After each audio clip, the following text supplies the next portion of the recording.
in the morning. Jimmy Lakey on the radio. I got my coffee and cream. Jimmy's on the air. Wake up and start your day. Now go and tell all the neighbors, yeah. Then crank up the radio. There's infotainment, brilliance to get you on your way. Wake up and start your day with Jimmy Lakey.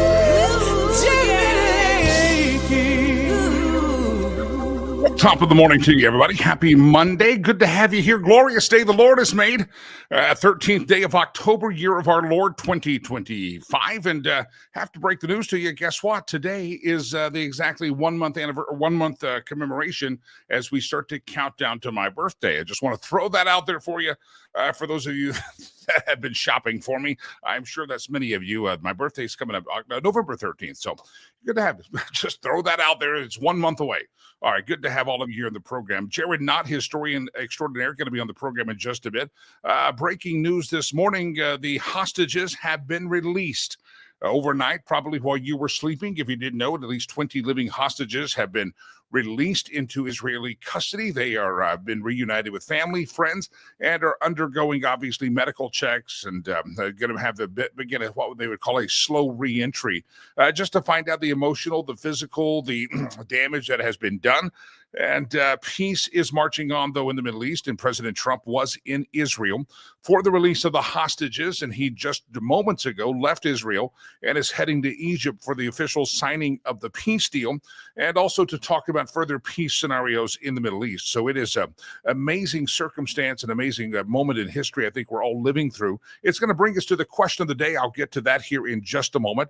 Also, we'll dive into this a little bit. We have a overshadowed by the news of peace between Israel and Hamas. We have a government shutdown still going on, thanks to Chuck Schumer. We'll talk about that, and also just lots of things, lots of other topics to get to. But of course, breaking news this morning on this national. It's Columbus Day here in America.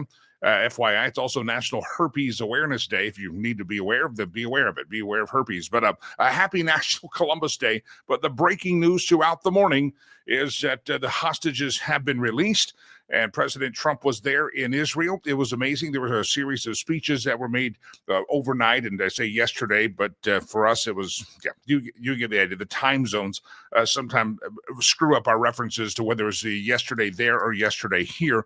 There was a speech made in which Donald Trump received a rousing round of applause by the Israelis, and Benjamin Netanyahu was booed by his fellow countrymen. So President Trump is a very, very, very, very popular figure there in Israel. And I think also throughout the Middle East, I even saw Palestinians celebrating that all these politicians in America that have been chanting free Palestine, and now Donald Trump has freed Palestine. And where are the Elon Omars out there? Where are their congratulatory messages that Palestine has been freed? So watch it, my friends. Going to keep a very sharp eye. Pray for the safety of our president and these peace accords and these peace talks continue to march forward and continue to make progress. I think it's just a historic moment that we are witnessing. Originally, Hamas said no to the 20-point peace deal.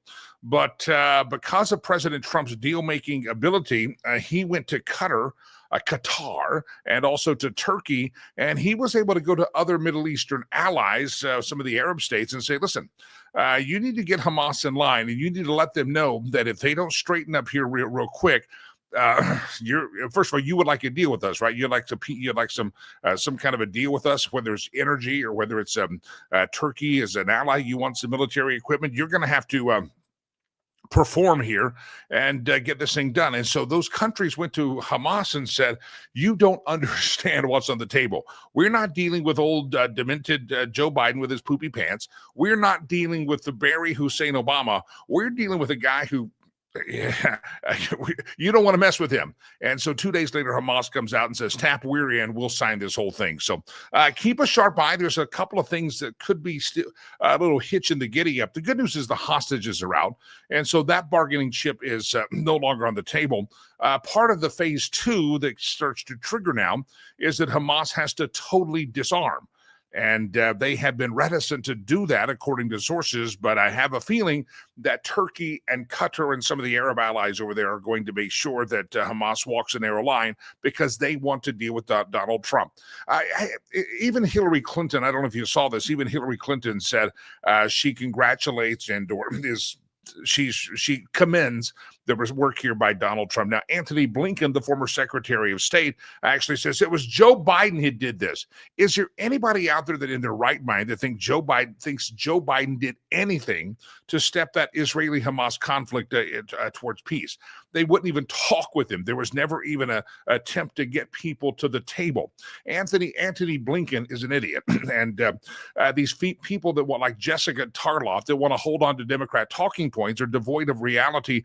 And that's the sad part why they cannot be trusted, because they're unable to separate themselves from just rhetoric and talking points and recognize a good deed or a good action when a good action happens. You have to commend Hillary Rodham Kankles Clinton, who came out over the weekend and late last week, and she says, Donald Trump did it. He pulled this thing off, and she commended him. But Antony Blinken, Jessica Tarr, these types of people that just simply have their script, they're intellectually bankrupt people. They want you to think they're the smartest people in the room, but they're actually intellectually bankrupt, and all they can get are the talking points that their puppet masters tell them to read. So is there anybody out there that really thinks Joe Biden had anything to do with this besides Antony Blinken and somebody else reading the talking points? This was a Donald Trump thing. This is the sheer will of his personality, the strength of his policies, and it is an ultimate example of peace through strength. And that was the philosophy of Ronald Reagan. And that is the philosophy, obviously, of Donald Trump. Now, I have to ask you this. I heard someone say, with this peace deal and with the other things that have happened, he's probably this is what was said, the most consequential president potentially in our lifetime, maybe in the history of our country, because of the peace breaking out. I think it's probably too early to say about the history of our country, the consequential president, but definitely in our lifetime. Now, let me ask you this question. This is our question of the day, in which all of you can go to the forums that you're listening. Most of the platforms will communicate right back here to the studio. So if you're on the YouTube, make a comment under the YouTube stream. If you're watching this live, if you're on Facebook.com/Jimmy Lakey fan page, Facebook.com/The Media Equalizer, Facebook.com/Red Wave America. If you're watching on Rumble out there, wherever you're watching, make a comment. We're on lots of different feeds. I can't even keep them all straight. We're on the X feed, the Twitter feed. We're out there. We're streaming live. And if you're listening to this live on most of those feeds, I think X does it as well. If you type a comment, it feeds right here to the studio where producer Chad is at, and producer Chad will be able to pop that up on the screen. But here's my question of the day. With the talk that Donald Trump obviously is making history here, ending wars, and his policies of peace through strength have ended a conflict that went on for 2 years, in which unnecessary and horrible loss of life on both sides, both Palestinians and Israelis. I have to ask you the question, how historic is this moment? What is the most historic moment that you feel like you have lived through? Now, I know there's impacting moments. We've talked about these. We've talked about those moments that are flashes in your head. One generation, it was a JFK moment, the JFK assassination. For my generation, it was being a youngster watching in live television class the Space Shuttle Challenger blowing up. People remember where they were at the day that Donald Trump was shot. These are single actions in time that, they're great. Their moments are impactful, but as far as consequential, historic moments that you lived through, what was the most historic? Not the most impactful, not the most graphic, perhaps, but the actual historic moments that truly altered the world that you live in and will alter the world that your grandchildren live in. What is the most historic moment that you have lived through? Maybe you've lived through, if you're really old and somebody's helping you, maybe you can remember the end of WW2 this morning. Maybe you remember, what was the most historic moment that you believe you have lived through that affected our world today? And again, not just a moment in history, but a historic moment that affects generations and changes the writing of history. And this could be one of those most historic moments that we will ever have lived through in our lives. I don't want to speak with over-promising or hyperbole, but it's a pretty historic moment if this peace sticks, that this is the deal that all of a sudden the Arab countries all come together and partner and say, stop it, you can't attack Israel anymore, and we want to deal with Donald Trump. Now, of course, this could all fall apart. You get another weak president in there, Hamas could go crazy. But I ask this question, what is the most historic moment? Again, you have a historic moment of something you really remember, but changing the course of human history or American history. What was the most the important one that you lived through? I see Rich has already commented the Facebook page, the 9/11 attack. That's a pretty historic moment.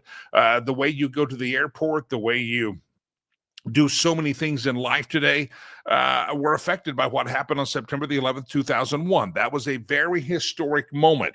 Is there anything that compares to that?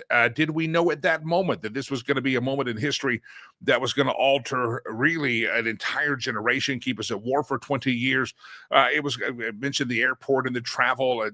A lot of things that we live through today we don't recognize started and stemmed out of September the 11th. That was probably right up there, the historic moments that we've all lived through. And if we lived through 9/11, what's another one? At 9/11, there's Jim coming in saying the same thing.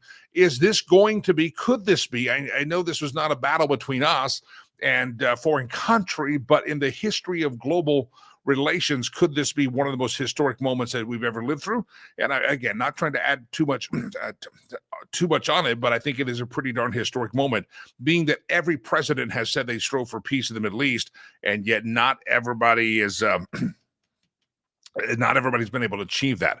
Ray comes in on the YouTube. For me, it was the moon landing in 1969 or the peace agreement between Israel and Egypt. Now, Ray, was there a moon landing in 1969? I'm just throwing that out there as food for the fodder and the chum for all of you conspiracy theorists out there. No, Ray, that's a good one. The moon landing changed the course of human history because you know what happened? We got Tang. Remember the drink Tang? They still sell that at the stores. I think it's underrated. Tang is really a good orange drink, and I think we should all drink more Tang in our lives. We should have that in the green room to light up for our guests. All of our guests should get Tang. All right, let's bring in the historic perspective of a historian that we've had on the show before, and we always appreciate having him on the show. His name is Jared Knott. He's written a book that we've talked about called Tiny Blunders, Big Disasters, 39 Tiny Mistakes that Changed the World Forever. Jared Knott, historian and author, is in the studio with us now. We pop him onto the stage. Jared, good morning, sir. How are you? Good morning. Good to be here. Thank you for having me.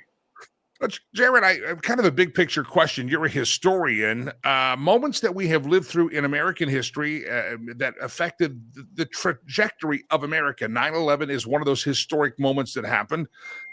In your estimation, what are we witnessing here? This peace deal, Hamas, Israel coming together, the release of the hostages have happened. Where do you think in history that this will rank, and what will be the overall fallout from what we're watching? Yes, we'll know better how it stands, a month from now, a year from now, 5 years from now. It seems to be a major, major turning point. Now, the word watershed comes to mind, kind of an interesting word. If you stand up on the Rocky Mountains, you have a bucket of water, you pour it on the west side of the Rocky Mountains, that water ends up in the Pacific, pour it on the east side of the Rocky Mountains, ends up in the Gulf and into the Pacific. Big, major, major divide. I think we have reached a major divide here. I think that, in my humble opinion, my best estimate is that this peace agreement will hold and it will bring a permanent peace to the Middle East. Gaza will be rebuilt with hospitals, with schools, with bridges, peaceful pursuits. And you point out the pressure coming on Hamas, a bunch of cutthroat radicals from Turkey and also from Qatar and from the other Arab states, I think is going to get them into line, we hope, and that they will lead to peace, and they will be willing to give up their arms under all that pressure. We hope. That it remains to be seen. Hillary Clinton, and just praising Donald Trump, talked about the morning after these agreements, the day after these agreements. Is it going to hold? Are they going to live up to it? It all comes down to whether Hamas is willing to live up to the agreement that they've signed, they're going to ink. But of course, they don't have a good history of honoring their word. But if it holds, it will be absolutely a major turning point for the world, certainly for the Middle East and for the people of the world. Absolutely. Jared Knott is my guest. If you're listening later on the day when this is audio only on the podcast platforms, Jared Knott is the author of the book Tiny Blunders, Big Mistakes. There's a volume 2, The Many Mistakes That Changed the World Forever, international best-selling author of the 39 Tiny Mistakes That Changed the World Forever. So it's kind of a series exploring the butterfly effect, if you will. Jared, let me bring you in to get some historic perspective. Donald Trump was successful bringing people to the table and getting a deal inked in his first term called the Abraham Accords.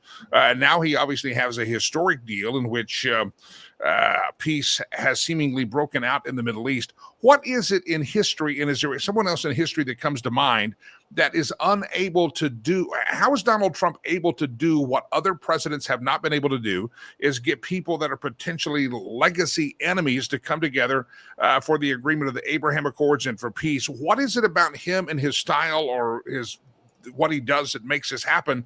And where does that compare in history?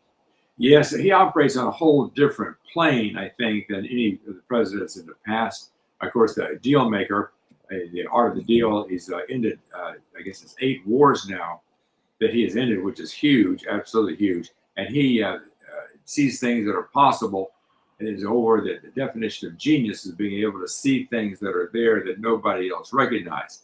He's able to see that there's pressure points and incentives that this country has and that this country has, and that the powerful economy of the United States and the powerful military of the United States can bring these pressures to bear from different directions, from 8 or 9 different Arab countries, speaking to the people of Hamas, leaders of Hamas. It's time to make a deal, and if you don't, pull the rug out from under you. He can see how there's a pathway forward that other people just ignored, and he should have won the Nobel Prize by acclamation. And I think, of course, the lady that did win the Nobel Prize dedicated it to Donald Trump. And I think next year, when the decision is being made, I think the entire world may rise up and just demand that he be given the Nobel Peace Prize. A very insightful, a very brave man when it comes to getting people to work together, getting agreements and deals to be made. You've written 2 books now, Volume 1, Volume 2, about the butterfly effect, how single things can alter history, even blunders can alter history for good or for bad. Looking back at this Hamas thing that happened, even the Trump presidency, is there something that you could write another book on, or another chapter in a book that you're looking back as you see it have a different paradigm? You're paying attention to the butterfly effects. That's something that happened here that has led us to this moment. Was there something that triggered the butterfly effect that gets us to the place we're at today? Well, yes. And in this new book, book 2, which is now available, you can go, excuse me for mentioning, to tinyblundersbigdisasters.com, tinyblundersbigdisasters.com. And you can see, we can order book 1 and book 2. And in book 2, I talk about the October 7th war. It began on October the 7th. And there were early warning signs that something was coming. The president of Egypt says he contacted the Netanyahu government and said there's something big getting ready to happen, gave them a warning. There was also, they saw these gliders being practiced near the border of Israel. There were other indications that something was about to happen. And throughout history, whenever there has been a surprise attack, if you go back and look at it, in almost every single case, there were early warnings that were simply ignored or put into the wrong context. The Mossad and the Israeli network, Israeli system, is known for being able to see around the corner and into the Arab world. They can see things coming. They are one of the most admired intelligence services in the world. And yet, maybe because of victory disease, maybe because they've been so successful so many times, they lowered the guard and they were caught completely by surprise by the October 7th attack. If they had responded to the early warnings, they might have launched a preemptive attack, and the whole war might have been much smaller, neutralized, and gone a completely different direction. Of course, that's with hindsight, but that is a tiny blunder on their part, ignoring the warnings. But it's led to, of course, God has a special plan we don't all see. It may have led to this a huge peace agreement that I think may be a permanent peace agreement in the Middle East. We certainly hope so. Historian and author Jared Knott is my guest, Knott, if you're listening on the audio portion of the show only on the podcast platform. So by the end of the day, thousands of earballs will at least hear, if not see this show. Also, Tiny Blunders, BigDisasters.com. Jared Knott, you can find both the book series, Volume 1, Volume 2 of the book, and I think you'll find it, especially you history buffs, will find it quite interesting. Jared, marching forward, kind of looking at this, how big is this? Obviously, history writes itself, and you got to give it a few years. But we were talking on the show, people talk about historic moments in their time. 9/11, obviously, but we didn't realize that would end up in 20 years of war. It changes the way we go to the airport today. For the world and for the globe, if this piece sticks, even for a little bit of time, and we have biblical prophecy out there that some of us say, well, I don't think it's going to stick forever. That being said, how historic is this moment in our lifetime? Again, what happens 10, 20, 30 years from now, I don't know, but how historic is this moment in time? You're, of course, asking the question, what is the most historic event that you've seen, turning point event you've seen in your lifetime? I would put on the short list the Cuban Missile Crisis way back when John Kennedy was president in the early 1960s. The world came surprisingly close to war. There was an incident where there was this Russian submarines, and there was an American ship dropping depth charges down around it just to kind of shake people up. And the commander of the Russian submarine was almost about to push the button and launch a rocket that would have blown up the ship above them. Another commander was on board, talked him out of it, but it was real close. If that had happened, we don't know what the kind of results we would have had. But that was the time when the world came very close to war and to nuclear war. There's a book written called This Close, talking about all the incidents there. Fortunately, events turned in a positive direction and led to a peace agreement between the Russians and the United States. But I think that should be on the short list. But no, it's just if it turns out the way we hope, this is a major, major turning point. Since the late 1940s, there's been constant war between Israel and its Arab neighbors, just going on and on and on and on, one war after the other, one after the other, one iteration after the other. Now, hopefully, it's at an end. Now, we'll know in the next, like I said before, the next month, the next 6 months, the next 5 years, if this is a permanent peace, and if it does hold, and pray to God that it does, and the people in the Middle East start pursuing, instead of anger and spite, they started producing hospitals and bridges and schools and jobs and peace and prosperity. That's the hope. And if that is the case, then it is one of the biggest major turning points of the last 100 years. It's funny. I just think of tiny blunders, and everybody makes mistakes. Donald Trump's made mistakes, but Donald Trump doesn't do anything tiny. He's 9-10 months into his administration, and some people said by his sheer will and just determination, he got this deal done. Is Donald Trump in a category of his own that you kind of talk about? The noises that were made on the wall. That I remember that part of the story. The little bitty things that happened that really triggered something big. Donald Trump triggers something big, but I don't see a lot of tiny stuff done. He triggers it by just kicking down doors. Give me your thoughts. Donald Trump gets the big results, but it's not usually started with a tiny thing. Yes, Donald Trump, by the way, is not in either book. He's not in book 1, and he's not in book 2. I don't know of any tiny mistake that he's made. But he used to, I will say this, in the first term, I think his chief of staff, I think it's kind of under control. But in the first administration, it seemed like he'd be putting his foot in his mouth a little too often. At 3 o'clock in the morning, sending out these tweets that would drive everybody crazy. He'd bang your head against the wall. Doesn't he know how to keep his damn foot out of his mouth? That was the first term.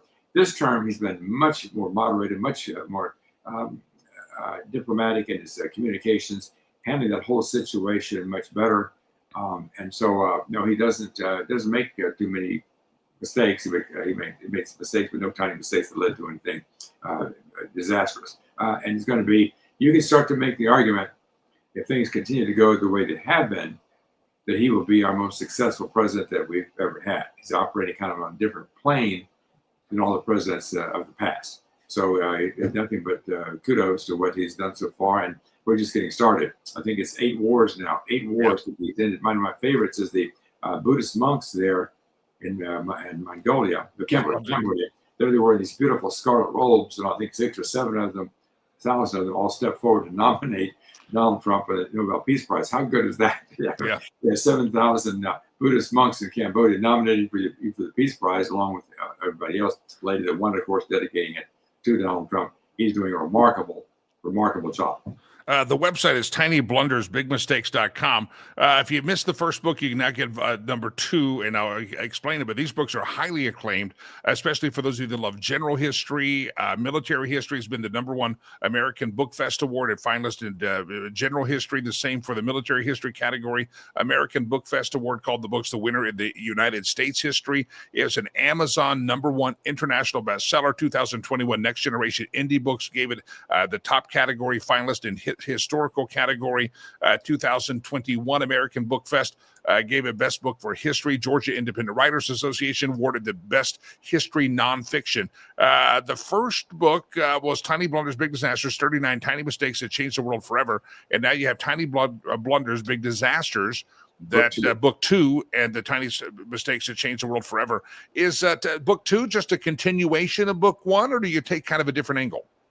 Well, it's basically the same theme all the way through. Now, it's interesting. Book 1, I got the low-hanging fruit, so to speak. Book 2 is I tell people, it's my 10,000-hour book. And so I love book 1. I'm very proud of book 1. Book 2 is even separate 2 better than book 1. I think the writing's a little bit better. I politely say to people, if you read the first 3 pages of book 2, you're going to have a very hard time putting it down. It starts off with a big bang, as you will see, but a very fast-moving narrative, and it grabs your attention and doesn't let go for a long, long time.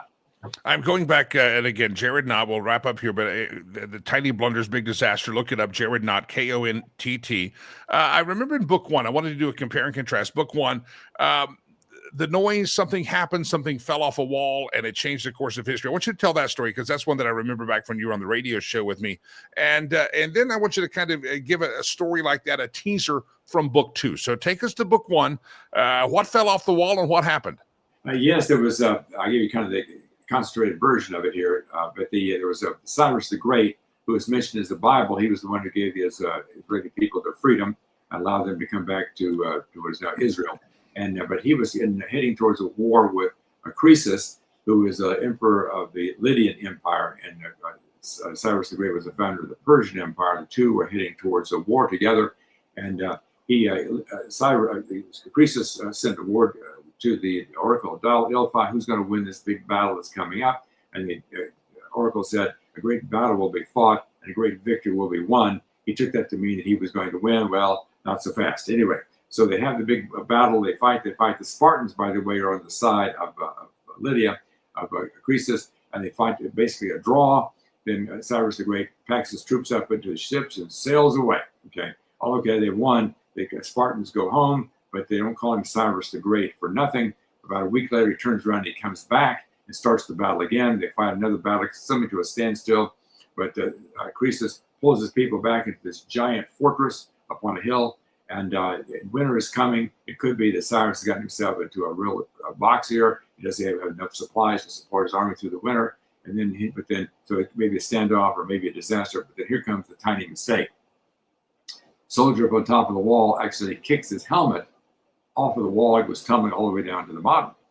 He climbs off the wall, climbs down a secret passageway down the side of the wall, gets his helmet, and climbs back up. And one of Cyrus the Great's men said, whoa, look. There's a secret passageway up the side of the wall. So the next night, a raiding party goes up that passageway, goes over the wall, goes over to the walls, forces the gates open.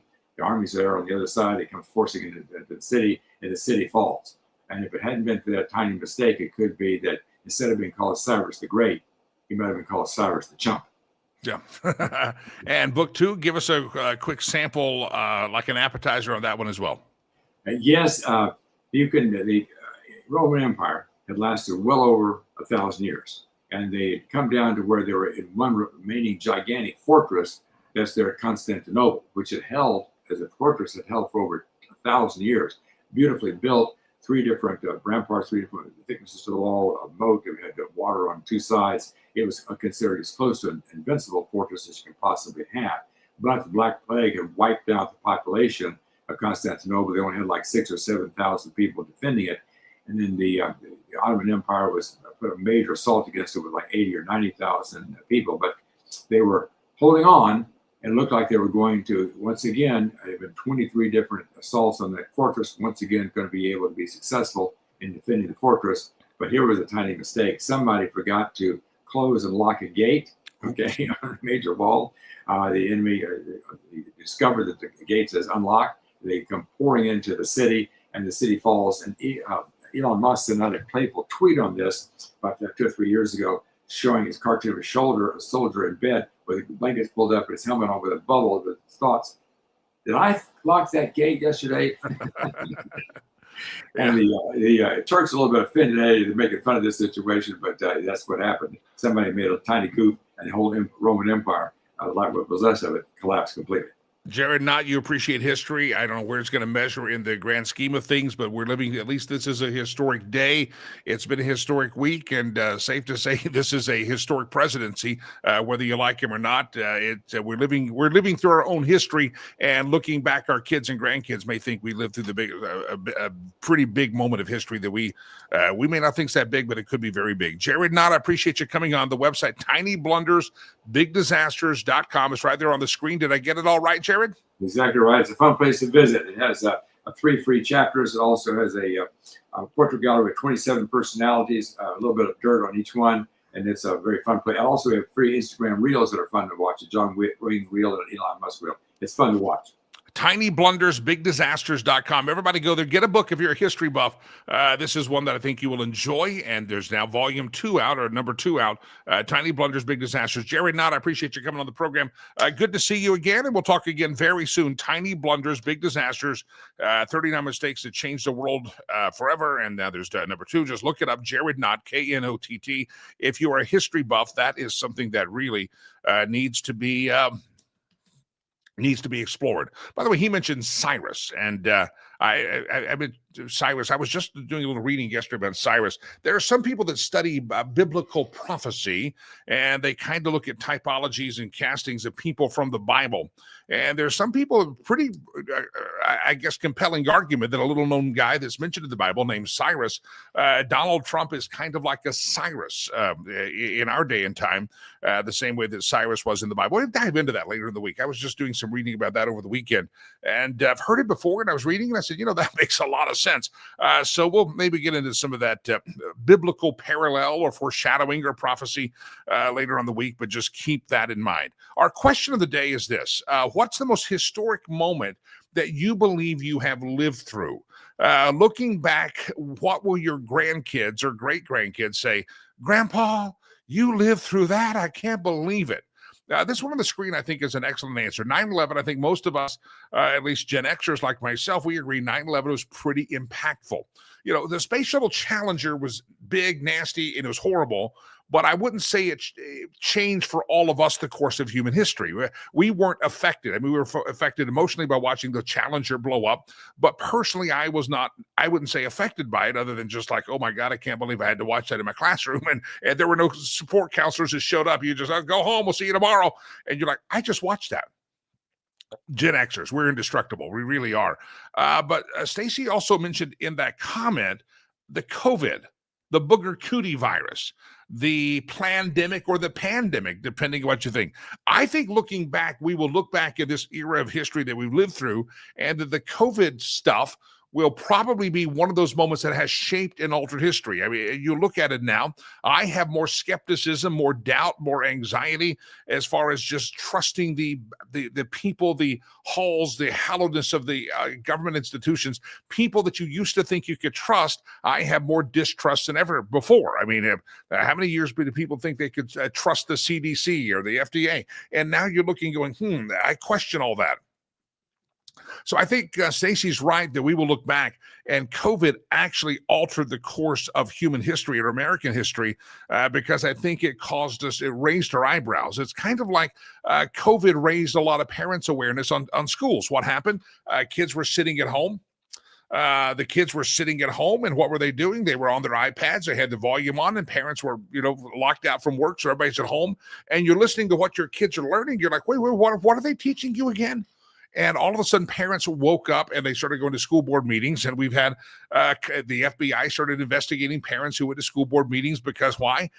They wanted your kids to be indoctrinated. So I think if you look back in history, that's going to be a moment that you don't think about. But the moment the lockdown, the moment the 14 days or 20 days or 7 days to flatten the curve, all that crap began, I think that's going to be a moment in history that we can look and say it was a pretty historic moment and changed a lot. Now, some of the changes of the fallout of that probably not yet realized, but I really think that's a historic moment.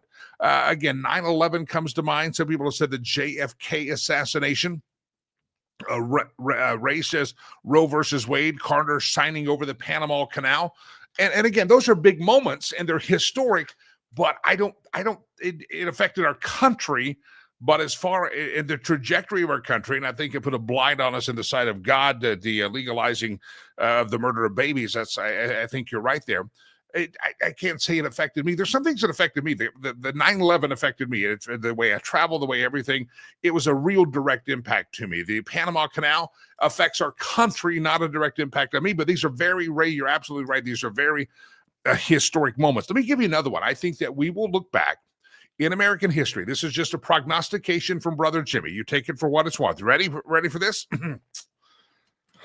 Ready for this?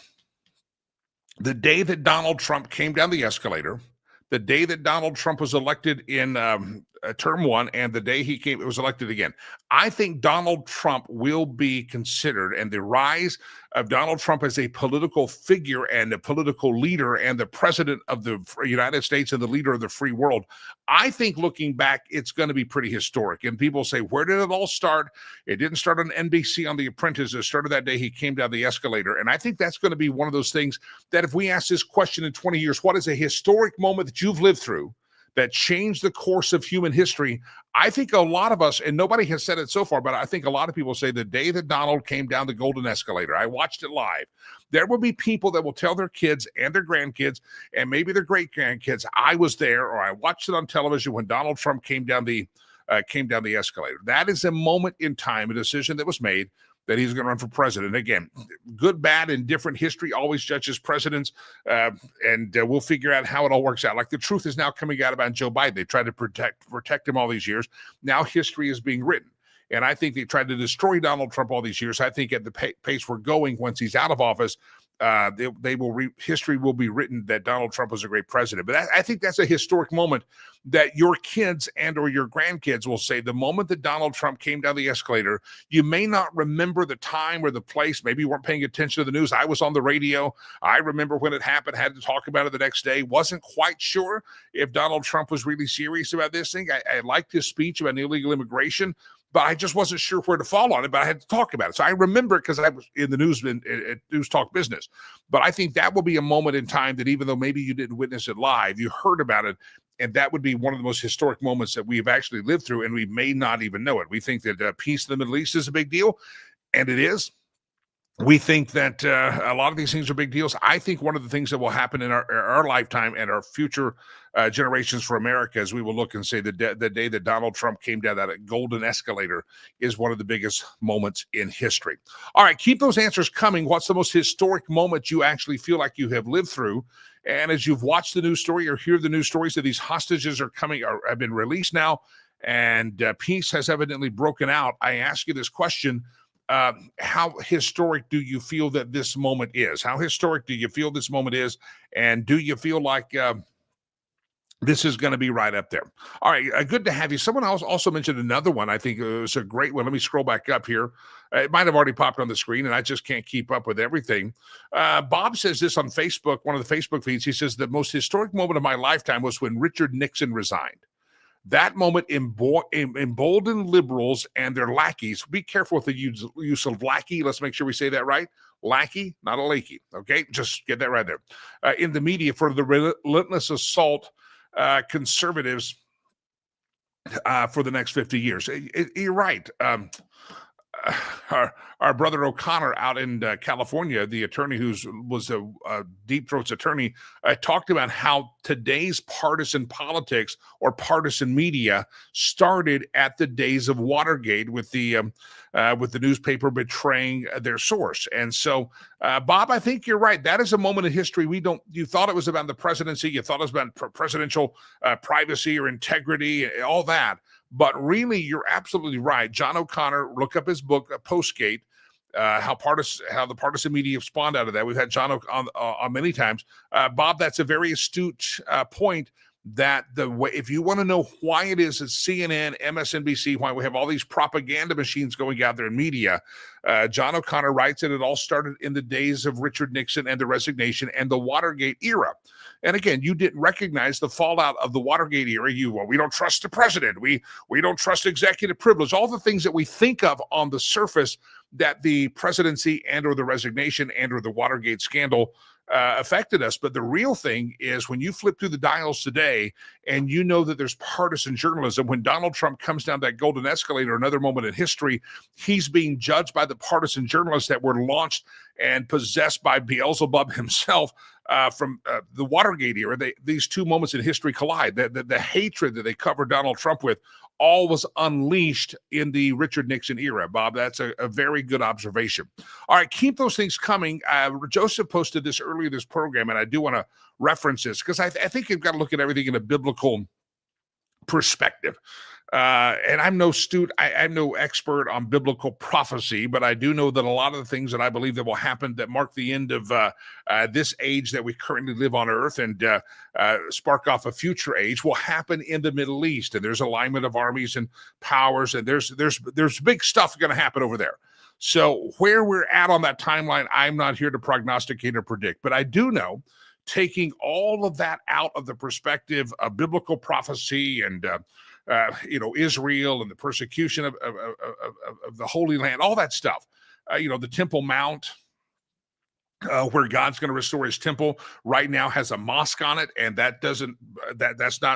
those don't mesh up. So at some point, that mosque is where God's temple used to be. That's the Temple Mount, and that's a mosque now. And so you biblically you put that over there going, okay, it's peace. I hope it lasts. I don't want people to die, but you have this biblical narrative that's going to happen, that God's going to, there's going to be a temple there, the rebuilding of the temple. It's in the Bible. Figure it out where the timeline is. You figure it out. We don't even get into a study of eschatology that much because I'm not an expert on it. But Joseph pointed this out, that Jesus himself said, blessed are the peacemakers. Remember the Beatitudes? My old Sunday school teacher used to say, these are the attitudes that you should be. They're the Beatitudes. So the Beatitudes, he said, blessed are the peacemakers. For they shall see God. So that you look at it in perspective, take the biblical prophecy and the eschatology out of it, and tribulations and raptures and new heavens and new earth. You can take that out of it right now and just know a very simple theology and doctrine that Jesus himself said, blessed are the peacemakers. Now, if I could sit down with President Trump, if you ever get a hold of this, President Trump, I want you to stop something. Okay, I want to clear some theology up here. Last week, President Trump made this statement to someone. He says in the Oval Office, he was doing a presser. He said, I don't know, I got to solve this problem so I can get into heaven. I got to solve this problem so I can get into heaven. Now, the Bible does say, blessed are the peacemakers, for they shall see God. And I guess on Air Force One, he did a press conference and said, I don't think there's anything going to get me to heaven. For anybody in doubt, I'll just throw this out there. Anybody who believes in Jesus Christ, confesses him as your Savior, believes in the forgiveness of sin. It doesn't matter if you've solved a war in the Middle East or whether you've been a very, very nasty person hanging on a cross and executed for your crimes. If you come to believe in Christ, boom, you shall be saved, period. So I want to get President Trump's theology right. He seems to be, maybe it's after the assassination, talking about these wars in a lot of conversations recently. He's been talking about whether or not he's making it to heaven or not. And President Trump, I'm telling you, if you have believed in Jesus as your Savior, believed in forgiveness of sin, the work on the cross, the death, burial, the resurrection, you get the whole thing. You're good, my friend. You know, your works are not going you may get patted on the backside, and that may be good. But as far as the entry point, the ticket is simply that one thing. It's not about your actions, and you could solve all the world's wars in the world, but not go through the belief in the death, burial, the resurrection, the redemption of the cross. And it's not going to work. So I would like to get his theology right. Is anybody else bothered by that as much as I am? And I know he's speaking kind of a common man's language. And that's how a lot of people think. But I think it's a great opportunity for those of us, and those of you and me who are believers, to clear up that language. Our Loa pointed out we are saved by grace and grace alone. You can do all the good deeds in the world, but it's God's grace that gets you to heaven. So that's not by works. Our Loa is right. So I just keep hearing the president talk about this, and these are big deals that he's doing, solving wars. Blessed are the peacemakers, and they shall see God. But I'm just telling you, I want his theology to get right. And I think he's got it. I think he just still holds on to 70 plus years of just water cooler talk and how they always talked in New York. But I think in his heart of hearts, from what I know and what I've heard, he truly understands that it is God's grace that gets us where we need to be. And it's not about our works that we do. Now, you're a peacemaker. You've saved millions of lives. I think maybe there's a special place that God has for you, something special. I don't know. I'm not there. All right. Ray says this. As far as the most historic moments you've ever lived through, the takeover of the U.S. Embassy in Iran in 1979, how it changed not just American friendship with Iran, but how the world views Iran today. Ray, I think if you go back a little bit even before that, I agree, very historic moment. One of my earliest memories, as an elementary school kid, the hostages in Iran. I remember asking my mom at the time, Mommy, little Jimmy there, why are people tying yellow ribbons around trees? And she says, because Iran has taken our hostages, and in taking our hostages,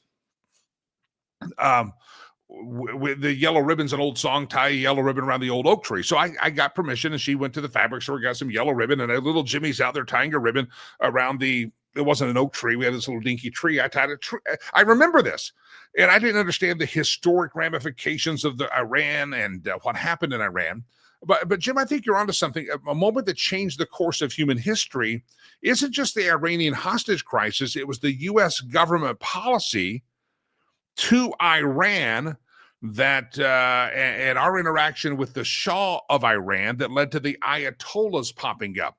If you want to go back to the previous conversation with Jared, not historian, tiny blunders and big disasters, Iran, since those days you referenced in the late 70s, has been a thorn in the side of America and civilization for several decades now, right? And could it be that the tiny blunder had been that we allowed the rise of the Ayatollahs and the deposing of the Shah because, the Shah's a bad guy. But if you go back to the days of the Shah of Iran, it was a very beautiful, very progressive country. Women had freedom, men had freedom. It was a vacation hotspot. It was a place you would want to go. It's kind of like Cuba pre-Castro. But I think a moment in time, a moment in history, yes, the Iranian hostage crisis was big, but one moment in Iranian American history that happened was when we allowed the Ayatollahs to take control and the Shah was deposed from Iran. That is the moment that I think triggered the fact that we just a couple of months ago had to bomb nuclear facilities with B-2 bombers in that glorious raid that we were able to pull off and bring peace, at least for the Middle East, and stop the Iranian nuclear pursuit. All of that can be triggered generations back when we allowed the Ayatollahs to take over. Remember, Ayatollah Khomeini. I don't know who the Ayatollah is now, but that all happened. That's, again, a tiny moment in history that we often forget. We think of the Iranian hostage crisis, but do we remember what got us to the hostage crisis is that the Shah was deposed from power, and the radicals, the Khomeinites, they took over our embassy, and it led to a long hostage crisis all through pretty much most of the Jimmy Carter administration, freed in the early moments and early hours of the Reagan administration. Why? Because Iranians understood, I think, peace through strength. That's why they recognize peace through strength. And the world is now seeing it again. America's back and being stronger. But Jim, great reference to Iran. I think it's a great point. The Beirut barracks bombings. That's a big one. I think that has altered the course of history as well, because people saw, what did we ever do when they bombed the Lebanon military barracks? Here's another one I think that is just a moment in history we might have lived through that I think we need to pay attention to, and that was the bombing of the USS Cole. Anybody remember the bombing of the USS Cole, the U.S. military craft right at the end of the Clinton administration? The USS Cole was attacked. That was at the end of Clinton, right? And a couple of years later, a year or so later, you had the bombing of the World Trade Center, because we never responded or retaliated or did anything of things to show you cannot attack America like that. Look up the bombing of the USS Cole. How many of you remember that? Is something that was kind of forgotten in history. I think that's a big one there. And again, the deposing of the Shah, the rise of the Ayatollahs, Jim's right on that Iranian hostage crisis. All these things. History has a course. For every action, there's an equal opposite reaction of the law of physics. But you put one step forward, another foot's going to come, and we're going there. So anyway, good to have all of you here on the show. A little history lesson this morning. Glad to have you here. Want to give you a little bit of history as well, that on Friday we had Sherry Cree on the program. Sherry's a great sponsor of this show. We always love to have Sherry on the show. And she's a realtor extraordinaire. And listen, if you're thinking of selling your home, buying a home, you got a real estate transaction, you need to start working up to it. Maybe it's next year. Maybe, I think we're getting relocated. I think I want out of Colorado. I want in Colorado, whatever the case may be. It's not something you just pick up the phone and say, hey, come put a sign in the yard. There's some strategy that needs to go into it. You need to have the realtor that's going to have the best strategy for you, because Sherry approaches all these transactions as something that basically says this. Here's what she says. She says, real estate, if you play it right, can create generational wealth for your family. And that generational wealth is going to be more prolific if you make better real estate decisions. So talk to her. We talked on Friday, some real practical advice about whether or not you should put solar panels on your home, especially if you think that you're doing the new owner a favor. You're going to save them some energy, costs. It's going to make your home more appealing. Actually, it could be the opposite. Go back and listen to the interview on Friday. There needs to be a strategy session, and Sherry's strategy session she'll offer to you. And again, maybe you're not ready to sell right now, but you can have the conversation, talk about your real estate dreams, your aspirations, where you want to go. And maybe you do want to sell next summer, but next March or February, when the next window of opportunity happens after this winter window closes, you're not in Colorado. Do you really want to? You may want to show your home with snow in the yard. It may be beautiful, but maybe show the greenery, the gardens, have those photos taken now. Sherry can do all that. It's all a part of the strategy. Homeswithsherry.com, homeswithsherry.com. If you're in the I-25 corridor in Colorado, you're up and down that I-25 corridor, let's say Fort Collins, Windsor area, head on down to the Park Meadows area. Sherry's ready to help you. She can give you a free referral if there's somebody that she thinks would be better suited. But it's kind of an interview process. She's going to interview you. You're going to interview her. There's going to be a conversation, some strategy exchange, and then you're going to make a decision about who gets to put the sign in your yard, or who gets to help you go find the homes that you're looking for. Homeswithsherry.com, homeswithsherry.com. We hope that you shall indeed reach out to Sherry and let her be a part of your real estate dreams coming true. Again, generational wealth at your fingertips when it comes to home buying and selling. So make the right moves, okay? Don't let it drop from your fingertips. Homeswithsherry.com, homeswithsherry.com. All right, glad to have you here. The 13th day of October, Monday morning. Again, the breaking news story of the day on this daily update version of the show is that the hostages have been freed.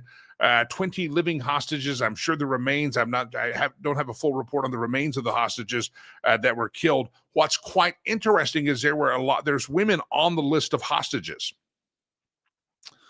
But none of them were returned. Only men were released alive. I think what's going to be told about this, and this truth will now come out, that there were people that have already been released as hostages that were told, don't tell all the tales of the crypt, because if you do, the people that are still being held will take it out on them.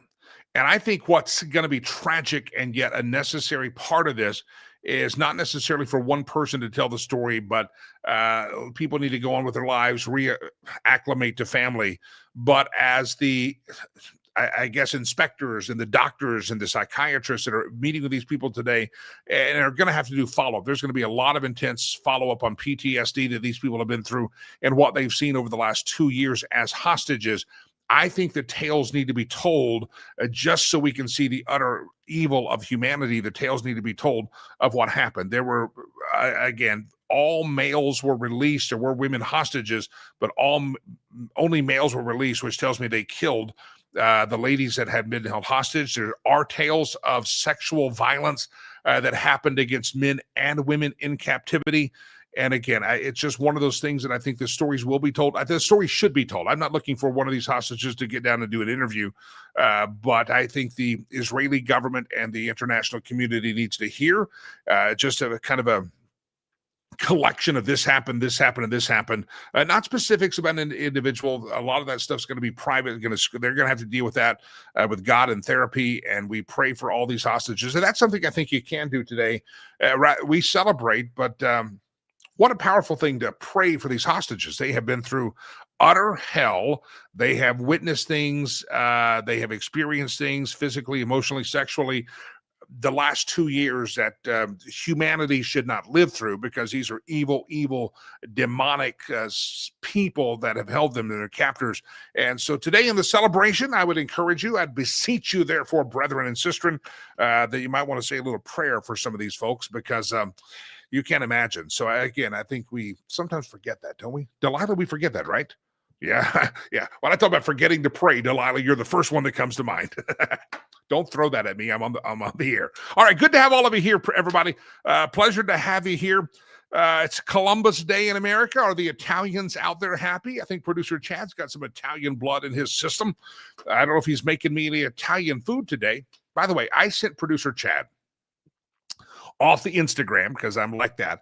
I get recipes on my Instagram. Don't judge me. And I sent him they got an egg roll wrapper, and I sent him the Instagram. He got the egg roll wrapper, and it's called a Texas Twinkie. And they took the egg roll wrapper, and they took brisket, like Texas barbecue brisket. They put it in the egg roll wrapper. They put all the spices, jalapeno, whatever you want, some cream cheese. They rolled it up. It looked like a Twinkie, like an old-fashioned Twinkie, and they fried the thing. And I sent that to producer Chad last week on my Instagram recipe feed. And I said, producer Chad, we got a recipe. And he made Texas Twinkies last night for his family. And he said they were delicious. He sent me a photo. So this is what producer Chad and I do. We send photos of food back and forth. Oh, look at my recipe. I don't send food. I make sandwiches. It's just me. I'm single. So but he's cooking for the family, right? So he's a great cook, a great chef. He sent me photos. And you know what I did? I saw the photo of this Texas Twinkie, and I immediately looked at it and I said, that looks so good. He made it with pulled pork, by the way. And he said it was delicious. And I looked at it, this fried thing. And as a Texas boy, I looked at it, I said, oh, some white gravy on that thing, some sausage gravy. That would be great. And then I said, you could do a drizzle of white gravy on that thing. And you could also do it with some green chili on top, a little spice. Oh, that would be good. And his wife, he told his wife, the lovely Mrs. Producer, he told her, Jimmy says it needs white gravy. She goes, this is fattening and bad for you enough. Why would we put gravy on it? And I told him this, and please quote me. I told him this is either going to go in my book or on my headstone. I said, gravy is like putting a scoop of Jesus on top of it. That's what it's like. You got to put the gravy on it. Again, that's why we Texans sometimes are a little bit bigger, because we immediately see something fried and it's gravy, right? I saw that last night for gravy. And for that, you're welcome. Producer Chad has some leftovers. He says he may make a batch of gravy.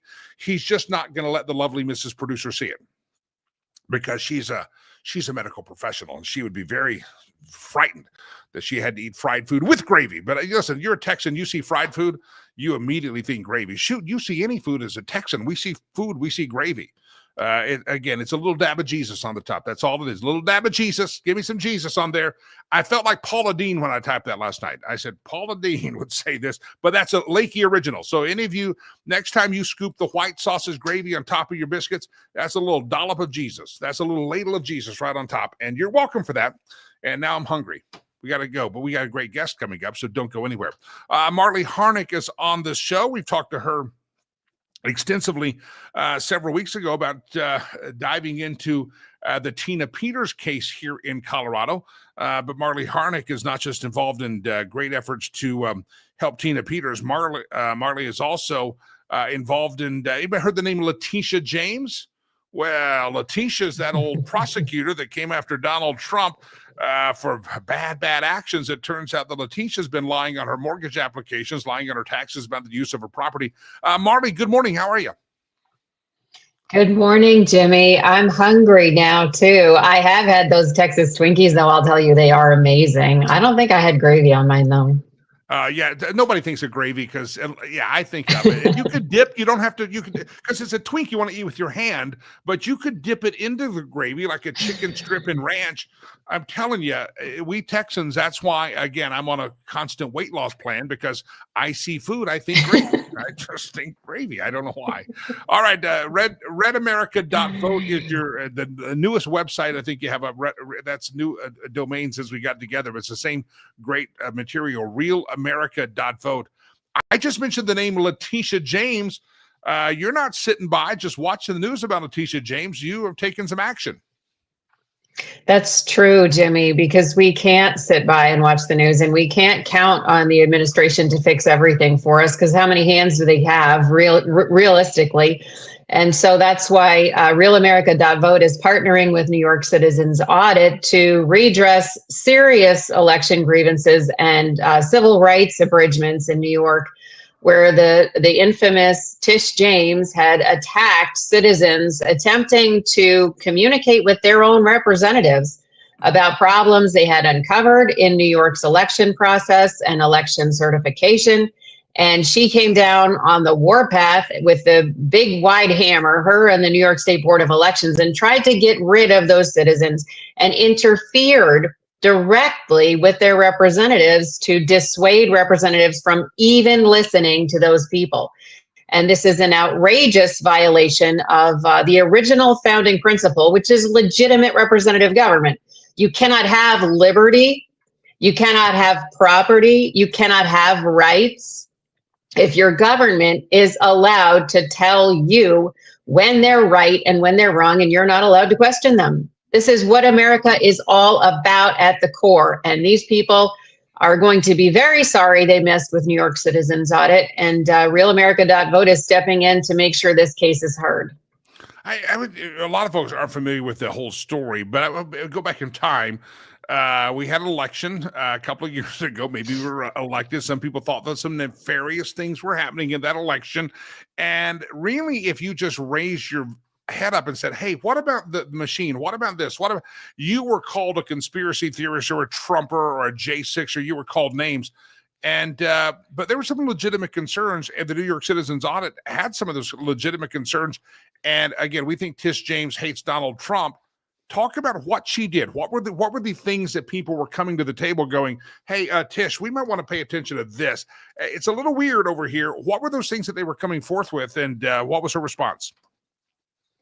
Yeah, well, let me go back even a little bit further, because the story of New York Citizens Audit is an extraordinary story of American devotion and determination, where literally thousands of citizens from Montauk to Buffalo organized themselves under my leadership into a research and verification team that audited the voter rolls, audited voter registration documents, sent over 800 Freedom of Information requests to commissioners across New York State, and actually did almost 400 individual presentations to town boards and county legislatures requesting a comprehensive audit of the New York's 2020 and 2022 elections. These people were dogged. Nobody told them what to do. Nobody said, this is what you should try. This is how you should bring it. They just got together. Literally hundreds of people did this, became FOIL requesters, became auditors of the voter rolls. And with that information in hand, starting with straight off the bat, 338,000 more votes counted and certified than the New York State Board of Elections has any voting history record associated with. All of this, 2.7 million material violations of election registration laws. 10% of them voted in the 2024 election. I mean, this is just crazy stuff. If you tried to turn your taxes in, it looks like somebody on meth went into the New York State Board of Elections and threw everything on the floor, jumbled it up, and then stamped a certificate on it and sent it off to the federal government, said, hey, here's your 27 members of Congress. It's insanity. So what did they do when we started reporting on their crimes and their unwillingness to address these issues? We went to our representatives. That's what we're supposed to do. That's why we have elections, so that we can redress grievances. And what they did was they started sending letters to representatives. They sent these, if you get this, why would you send a letter to the New York State Association of Sheriffs and the New York State Association of District Attorneys as the State Board of Elections, telling them, hey, don't listen to these people. They don't know what they're talking about. They're misinformation. They're bad people, all this stuff. Why would you send those letters to law enforcement if you weren't trying to preemptively thwart an investigation? These people are guilty. They are guilty at a bare minimum of not giving a hoot, let's say, whether or not the citizens of New York State have legitimate representative government. So they sent these letters, and then ultimately, when we kept going, the New York Attorney General, Letitia James, she opened a criminal investigation into NYCA's canvassing activities under the KKK Act, the Ku Klux Klan Act, right? She alleged, and this was publicized nationwide on the front page of all these newspapers. And that's where we learned about the investigation, to be clear. We didn't learn about it because she called New York Citizens Audit or because she emailed us to say, hey, we have these concerns. No, she broadcast her concerns on the front page of newspapers all across the country and said, these people are accused of violating the KKK Act. Basically, they're imbued with racial animus, and all of their activities are, somehow supporting white supremacy, not election validity and the United States Constitution. So that's what they did. All of it is documented. They made all of it public because they're so unbelievably arrogant that they thought they were untouchable. And here we go. Let's see how this plays out, because as everybody knows, no election lawsuits get standing. You cannot defend your right to vote anymore in this country in any court. But this is a free speech issue. This is a right to petition issue. This is a First Amendment lawsuit that raises all of the election claims nobody will hear under voting rights lawsuits. They're going to have to hear them under First Amendment claims. And that's it. We're going to have standing. Marley Harnick is my guest. The website, realamerica.vote, realamerica.vote. Marley, while you were talking, I started writing down some things. You have the New York Citizens Audit and just simply raising questions about this seems weird. Maybe we should look into this. And they come after them with the full arm of the law. You had parents that started paying attention under the Biden administration about what was being taught in school board meetings, and they came after them and said, oh, these are terrorists showing up at school board meetings. You had people that simply wanted to go peacefully and gratefully protest on January the 6th. And yes, it became a little bit of a riot and a scuffle, but those people's lives were ruined forever. And now we find out, there's 247 federal agents there, probably rebel rousing. You have Tish James. We have Tina Peters here in Colorado. It seems as if anybody who dared to speak the truth or question the narrative that we were told we have to believe in, it's not just the New York Citizens Audit. It's a lot of people across America, parents, Tina Peters, that have been smacked down. The arm of the law, the arm of the government comes after them because they dare to question the narrative. That's why the work you're doing is so important.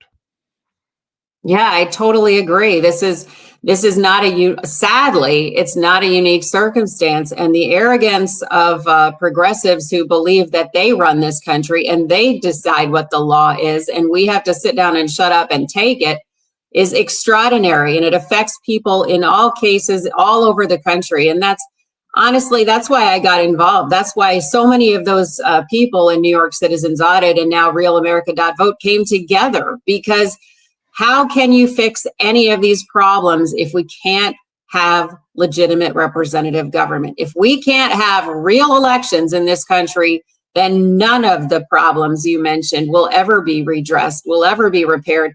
And, I don't mean to take away. I just want to go back and say today is an extraordinary day in American history. It is a beautiful day to celebrate America. And I don't want to take away any part of that. We have to keep winning. We have to secure this America First agenda that is creating miracles around the world for citizens, not only of this country, but of every country, all people. We have to secure this. It's the parents' rights. It's war. It's all of these things and more. And the people who are standing in the way, these progressive, arrogant politicians who are standing in the way and telling us, no, you're wrong, you're racist, you're sexist, you're Zionist, you're whatever, you're all of these things, and those are all bad, and you got to get out of the way so that we can fix the world in our image, and we can make it equitable, and we can have utopia. Heck no. We have to stand everywhere we can, and America is the only place in the world where we can stand without question and say, these are our rights, and this is who abridged them. Now fix it. Give me your thoughts. Some people say that the prosecution now, the indictment, I should say, of Tish James is political, but to me, it looks like it's pretty clear cut. As she said, no one is above the law. And she signed a document with the mortgage company that said this was going to be a primary residence. She claimed it as a rental property for tax benefits under the IRS. She was lying on one of those documents. Those two things can't be true. Obviously, you guys are have some history with old Tish James. Your thoughts on that indictment that came down last week? Sure. Well, clearly she's guilty. Okay. So, the documents are solid. Sam Antar is an associate of mine. I trust him 100%. He's done incredible work there. This wouldn't be going forward if the documentation wasn't solid that this lady did this. It's just wrong. However, is it political? Sure it is. Heck yeah, it's political. You know why? Because we need our country to be protected from people who commit crimes. Protected from people like Tish James and like Lisa Cook, who are committing fraud and standing in front of the American people as, supposed heroes of democracy. So yeah, it is political also. And we have a right to say, we don't want this person involved anymore in this national political debate and argument we're having, because they're hurting our country and they're hurting our people. That's political. You can't take it away. This lawsuit we're filing is political. Hey, we're even claiming in the lawsuit, you know what? Letitia James's actions were political. She didn't even bother to figure out if NICA was right or wrong when she launched her criminal investigation, because she was, salivating over the potential of, politicizing legitimate auditing work by citizens in her open public feud with President Trump. Of course it's political. Yeah. That doesn't mean we shouldn't do it. We do it because it's right. It's right to get people out of the whole fray that are just nuts and they don't have a moral compass. That's not America. So back us up. You're again, Real America Vote. If you're listening to the podcast version, audio only, you don't see her name on the screen. Marley Hornick is my guest, realamerica.vote. Go there and you can learn more about what you're doing. So she comes against the New York Citizens audit. She launches a criminal investigation. And now back us up to where we started. You guys have now filed a suit or an injunction against Tish James. What is the framework of that? And what's the process of that moving forward? It's a First Amendment lawsuit. It's just filed. And so we're just at the very beginning of this process, which unfortunately is going to be an expensive and lengthy process.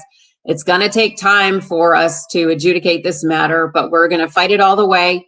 And we're definitely going to need resources to deal with this issue ongoing.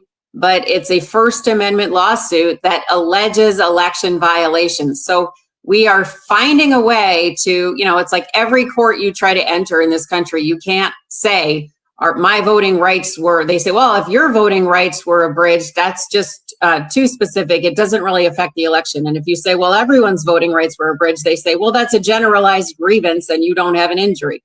So we're saying, fine, our voting rights weren't abridged. But when we wanted to talk about how our voting rights were being abridged, we were suppressed in our First Amendment rights. So, stick that in your pipe and smoke it, U.S. courts. We got to flank these people. You had Schumer yesterday or whatever, 2 days ago on record saying, yeah, we deliberately implanted over 200 progressive judges to counter and deny any of President Trump's narrative. And, of course, they just lump us together. Now, granted, I support President Trump personally. realamerica.vote is a nonpartisan organization, so we're just trying to do the right thing for all voters, all Americans. But, it's just outrageous. So, yeah, that's where we are. We're at basically day one, and we've entered all of the documents that the New York State Board of Elections penned themselves and signed, that the Attorney General penned herself and signed, showing total disregard for the civil rights of New York citizens who just wanted legitimate representative government. So that's where we are. It's going to take a while. I will certainly, of course, be keeping you posted about how that goes. RealAmerica.vote, RealAmerica.vote. You may remember Marley was on the show a couple of months ago talking about the case and action they're trying to do to help Tina Peters. No update on that, but it's kind of the same thing. She dared to raise her head up and say irregularities are here, and she's a Gold Star mom sitting in a Colorado prison today because of that, and you're fighting for her voice to be heard as well. Is that's still an ongoing case? That's ongoing. Yep, it's ongoing, and the core focus of that case is to show that there are massive problems in Colorado's election process and certifications, and Tina was right. So they can't just keep this gaslight running that she's the problem, and Colorado elections are like this immaculate. I don't know, the immaculate conception of the Colorado representative government. Give me a break. That's not it. RealAmerica.vote. Obviously, it takes money to do these types of things, file these injunctions. You also have material on your website. If people go to RealAmerica.vote, RealAmerica.vote, what will they find? And tell them how to get there, what to do when they get there. Sure. Well, right now, what you'll find is an opportunity to help us, support us financially, and an opportunity to get in touch. Tomorrow, we're getting all of the documents from the lawsuit up onto that website. So by tomorrow, you should be able to read every single document. You should be able to read the petition itself, read all the letters the Board of Elections sent, all the letters we sent back. The outrageous, there's one of my favorite things that they said, as if this resolves all of the questions NICA raised. They said, all of these issues have been debunked by our peers, right? Like, talk about the ultimate magic wand. Well, they've just been debunked by peers. So, outrageous statements like that, you can't make this stuff up. It'll all be up on that website tomorrow. But for today, if you can get over there and help us, support us in pursuing this litigation, we absolutely have to fight this all the way to the core. And we can't just rely on the administration to do this work. We've got to get in there and do the work too, if what we really want is a real America. RealAmerica.vote, RealAmerica.vote. Give us some money. Check out the documents. They'll be up in the next 24 hours.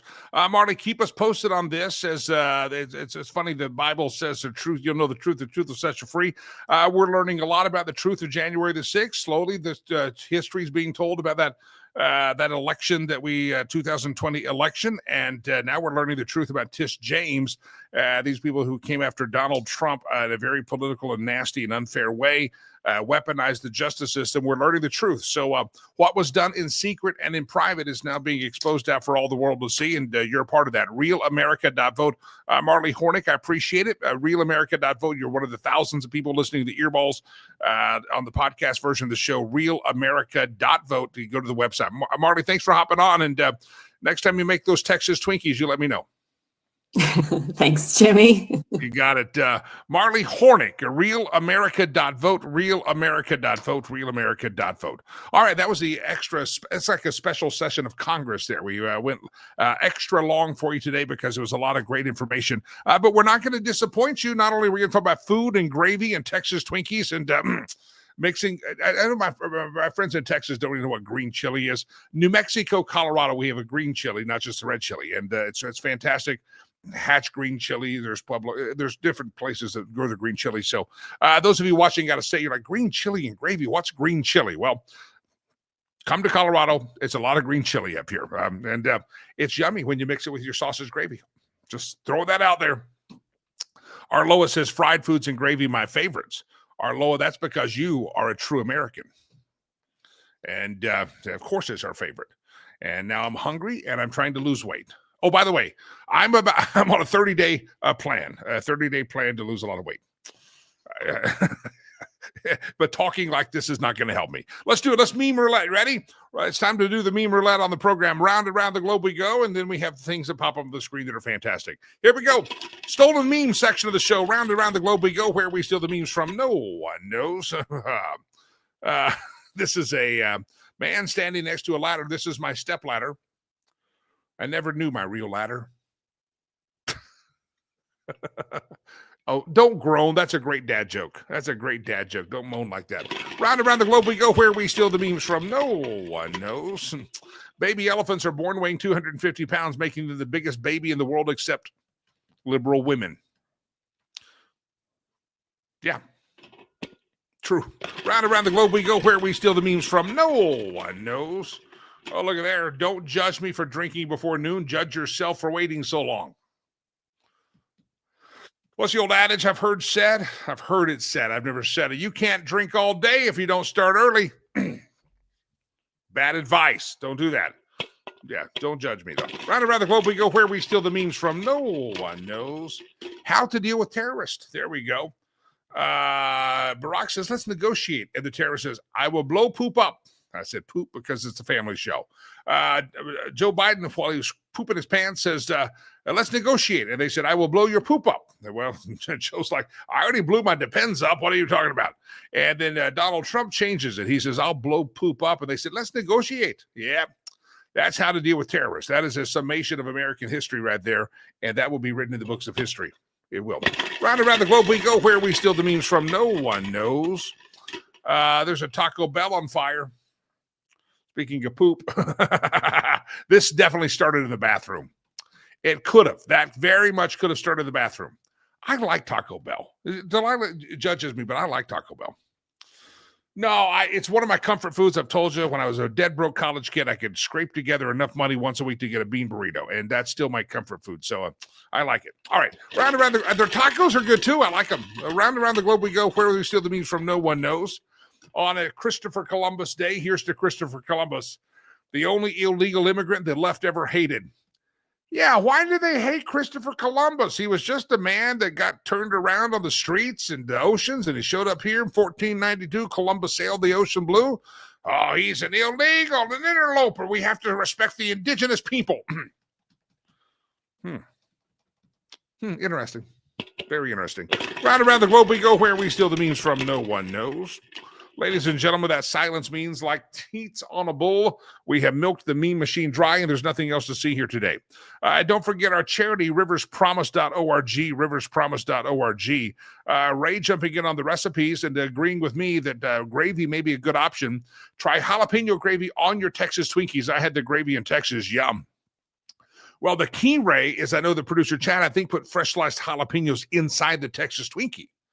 And so some jalapeno. Listen, jalapeno's not a bad thing at all. I mean, it's always a wonderful, wonderful spice and flavor for food. Yeah. We have no green chili in Texas. It was a big adjustment. Yeah. Arlo is right. They're green chili. All the Texans out there go, what's green chili with the gravy? Shut up and come see us. But don't stay. Don't stay. It's very expensive here. And Jared Polis will remove your freedoms quicker than your tax dollars from your wallet. So come visit and get the heck out. That's the best advice I can give you because you get stuck here. It's costly, very, very expensive. Make a donation to the charity cause, riverspromise.org. I'm going to we're going to launch a little drive in about just over 30 days. I'll be heading back to Rwanda and would like to take you with me. Now, I know none of you are probably going to jump on that plane with me with 30 days notice. I have not formally invited you. But I would like to invite you to participate with the trip. And so starting tomorrow on Wednesday, I'll let you know how you can participate with our journey over there as we head. Actually, hard to believe I'll be over there launching off the Christmas season. And so there's a lot of ways you can participate with us over there. And I'll be announcing that here this week, so stay tuned. But riverspromise.org, riverspromise.org. Some of you have been sponsoring children recently. You've been getting letters. If you haven't received your letter from your sponsored child, let us know. That should be forthcoming if it hasn't arrived yet. But we want to make sure it did get to you. So those come postal mail. We sometimes send emails, but those are postal. Riverspromise.org, a donation, $10 feeds a kid. or $10 buys a uniform for a child for school that is not sponsored. $30 feeds a kid 2 meals a day for 30 days, and $65 provides their health insurance, sends them to school, provides the uniform, provides the food. So it's more inclusive at $65. But $10 is a great start. $5, any amount you give, we put it to work to help the kids over there, and we appreciate all of you helping us out. riverspromise.org. Want to learn more about what that means behind me on the big screens behind me? That's what you need to know. riverspromise.org, riverspromise.org. All right, we're over time on the show. You're welcome. We do this for you for free. And producer Chad and I, labor of love for the last 25 minutes, 28 minutes. Yeah, as union employees, we're supposed to clock out already. But here we are. We're not even getting time and a half. I mean this from the bottom of my heart. Everybody, see you Tuesday morning on the show. Blessed are the peacemakers. Don't forget that. Pray for these hostages and their families as they reacclimate. Pray for the safety of our president and the great work that he's done. Blessed are the peacemakers. And for all of you, I mean this sincerely. May God bless you, and may God bless America. I'm Jimmy Lakey. Peace. I'm out of here.